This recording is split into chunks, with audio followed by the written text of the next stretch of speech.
ನಮಸ್ಕಾರ ಪುಟಾಣಿ ಮಕ್ಕಳೇ. ಪ್ರತಿಯೊಂದು ನೋವು ಒಂದು ಪಾಠವನ್ನು ಕಲಿಸುತ್ತದೆ. ಪ್ರತಿಯೊಂದು ಪಾಠ ವ್ಯಕ್ತಿಯನ್ನು ಬದಲಿಸುತ್ತದೆ. ಇದನ್ನು ಬರೆದವರು ಅಬ್ದುಲ್ ಕಲಾಂ. ನಾವು ಈ ಒಂದು ವಿಡಿಯೋನಲ್ಲಿ ಒಂದು ವಿಷಯದ ಬಗ್ಗೆ ತಿಳಿಯೋಣ, ಅದನ್ನು ನಮ್ಮ ಜೀವನದಲ್ಲಿ ಅಳವಡಿಸಿಕೊಳ್ಳೋಣ. ಆ ಟಾಪಿಕ್ ಏನಂತ ನೋಡೋಣ. ಗೆಲ್ಲದಿರುವುದು ಸೋಲಲ್ಲ, ಆದರೆ ಮತ್ತೆ ಪ್ರಯತ್ನಿಸದೇ ಇರುವುದು ನಿಜವಾದ ಸೋಲು. ಯಾವುದಾದರೂ ವಿಷಯದಲ್ಲಿ ಸೋತಿದ್ದೀನಿ ಅಂದರೆ ಸೋಲಲ್ಲ, ಆದರೆ ಮತ್ತೆ ಪ್ರಯತ್ನ ಮಾಡದೇ ಇರುವುದೇ ನಿಜವಾದ ಸೋಲು. ಜೀವನಕ್ಕೊಂದು ಸ್ಫೂರ್ತಿದಾಯಕವಾದ ಈ ಮಾತನ್ನು ತಿಳಿಯಿರಿ. ಜೀವನವನ್ನು ಸೋಲು ಗೆಲುವುಗಳೊಂದಿಗೆ ನೋಡಲಾಗುತ್ತದೆ, ಆದರೆ ಇಲ್ಲಿ ವಿಜೇತರ ಮಾತುಗಳು ಹೆಚ್ಚು ಮೌಲ್ಯಯುತವಾಗಿರುತ್ತವೆ. ಸೋತವರ ಅನುಭವಗಳ ಬಗ್ಗೆ ಯಾರೂ ಆಸಕ್ತಿ ತೋರುವುದಿಲ್ಲ, ಆದರೆ ಗೆದ್ದವರ ಮಾತಿಗಿಂತ ಸೋತವರ ಮಾತು ಸ್ಫೂರ್ತಿದಾಯಕವಾಗಿರುತ್ತದೆ.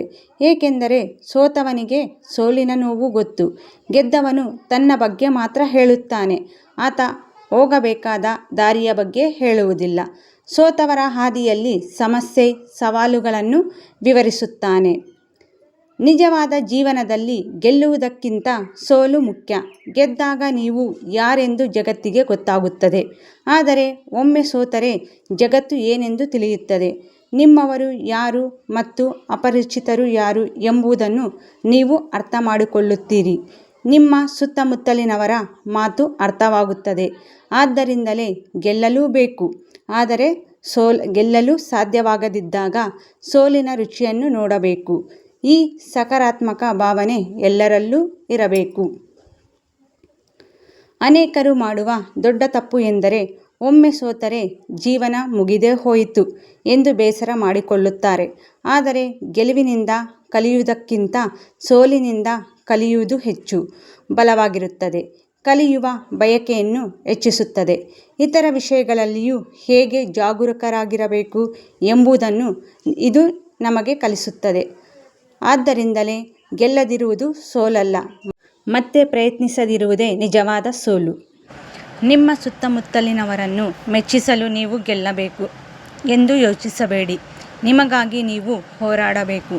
ಆಗ ಮಾತ್ರ ನಿಜವಾಗಲೂ ಏನಾದರೂ ಸಾಧಿಸಿ ಮುಂದೆ ಸಾಗುತ್ತೀರಿ. ಒಮ್ಮೆ ಗೆಲ್ಲಲು 100 ಬಾರಿ ಸೋಲಬೇಕಾಗಿಲ್ಲ, ಆದರೆ ನೀವು ಸೋತ ನಂತರ ಪ್ರಯತ್ನವನ್ನು ನಿಲ್ಲಿಸಬಾರದು. ಗೆಲುವಿನ ಸಿಹಿಗಿಂತ ಸೋಲಿನ ಅನುಭವಗಳೇ ಹೆಚ್ಚು. ನೀವು ಅದನ್ನು ಯಾವುದೇ ಪುಸ್ತಕದಲ್ಲಿ ಕಾಣುವುದಿಲ್ಲ, ಇದನ್ನು ನೀವೇ ಕಲಿಯಬೇಕು ಅಷ್ಟೇ. ಗೆದ್ದಾಗ ಚಪ್ಪಾಳೆ ತಟ್ಟುವ ಕೈಗಳಿಗಿಂತ ಸೋತಾಗ ಕೈ ಹಿಡಿದವರನ್ನು ನೆನಪಿಸಿಕೊಳ್ಳಬೇಕು. ಅವರು ನಿಮ್ಮ ಜೀವನದುದ್ದಕ್ಕೂ ನಿಮ್ಮನ್ನು ಬೆಂಬಲಿಸುತ್ತಾರೆ. ಸೋಲನ್ನು ಏಣಿಯಾಗಿ ತೆಗೆದುಕೊಂಡು ಮೇಲೇರಿದಾಗೆ ನಿಮ್ಮ ಗೆಲುವಿನ ಅರ್ಥ ಬರುತ್ತದೆ. ಸೀದಾ ಕೊನೆಯ ಹಂತಕ್ಕೆ ಹೋಗಿ ಗೆದ್ದರೆ ಅದಕ್ಕೂ ಸಮಾಧಾನವಾಗುವುದಿಲ್ಲ. ಜೀವನದಲ್ಲಿ ಗೆಲ್ಲಲು ಮನಸ್ಸಿನೊಂದಿಗೆ ಯುದ್ಧ ಮಾಡಬೇಕು. ನಿಮ್ಮೊಂದಿಗೆ ನೀವು ಯುದ್ಧದಲ್ಲಿದ್ದಾಗ ಮಾತ್ರ ನೀವು ನಿಜವಾಗಿ ಹೊರಬರುತ್ತೀರಿ. ಗೆಲ್ಲುವುದು ಸುಲಭ, ಒಂದು ದಿನ ಜೀವನದಲ್ಲಿ ಸೋಲಲೇ ಬೇಕು. ಆದ್ದರಿಂದ ಗೆಲ್ಲಲು ಪ್ರಯತ್ನಿಸಿ, ಆದರೆ ನೀವು ಸೋತರೆ ಮತ್ತೆ ಮತ್ತೆ ಪ್ರಯತ್ನ ಮಾಡುತ್ತಲೇ ಇರಿ. ತಾಳ್ಮೆ ಎಷ್ಟು ಕಹಿಯೋ ಪ್ರತಿಫಲವೂ ಅಷ್ಟೇ ಸಿಹಿಯಾಗಿರುತ್ತದೆ. ಸೋಲು ಎಷ್ಟು ನೋವಿನಿಂದ ಕೂಡಿದ್ದರೂ ಪರವಾಗಿಲ್ಲ, ಗೆಲುವು ಅನೇಕ ಸೋಲುಗಳನ್ನು ಮರೆಯುವಂತೆ ಮಾಡುತ್ತದೆ. ಸೋಲು ಗೆಲ್ಲುವುದನ್ನು ಕಲಿಸುತ್ತದೆ. ಪ್ರಯತ್ನ ಪಟ್ಟರೆ ಯಾವುದೂ ಅಸಾಧ್ಯವಾಗಲ್ಲ. ಗುರಿ ಸಾಧಿಸಲು ವಿಫಲವಾದರೆ ಸೋಲಲ್ಲ, ಮತ್ತೆ ಮತ್ತೆ ಪ್ರಯತ್ನ ಮಾಡದೇ ಇರುವುದು ಸೋಲು.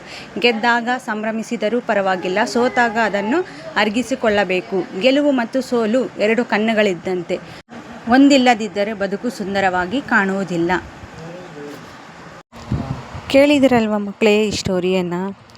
ಇದರಿಂದ ನಾವೇನು ಅರ್ಥ ಮಾಡ್ಕೋಬೇಕಂದ್ರೆ, ಯಾವುದಾದ್ರೂ ನಾವು ಒಂದು ಗುರಿ ಮುಟ್ಟಬೇಕಾದ್ರೆ ಒಂದು ಸತಿ ಸೋತಾಗ ಅದು ಹಿಂಜರಿಯದೆ ಪದೇ ಪದೇ ನಾವು ಪ್ರಯತ್ನ ಮಾಡ್ತಾ ಇದ್ದರೆ ಖಂಡಿತವಾಗಿ ಒಂದಿನ ಅಲ್ಲದೆ ಒಂದಿನ ನಾವು ಗೆಲ್ತೀವಿ ಅಂಥೇಳಿ ಈ ಸ್ಟೋರಿಯ ಮೂಲಕ ನಾವು ಅರ್ಥ ಮಾಡ್ಕೋಬೋದು. ಎಲ್ಲರಿಗೂ ಈ ಸ್ಟೋರಿ ಇಷ್ಟ ಆಯ್ತಲ್ವಾ? ಸೊ ಇಷ್ಟ ಆಗಿದ್ದರೆ ಲೈಕ್ ಮಾಡಿ, ಶೇರ್ ಮಾಡಿ, ಸಬ್ಸ್ಕ್ರೈಬ್ ಮಾಡಿ. ಧನ್ಯವಾದಗಳು.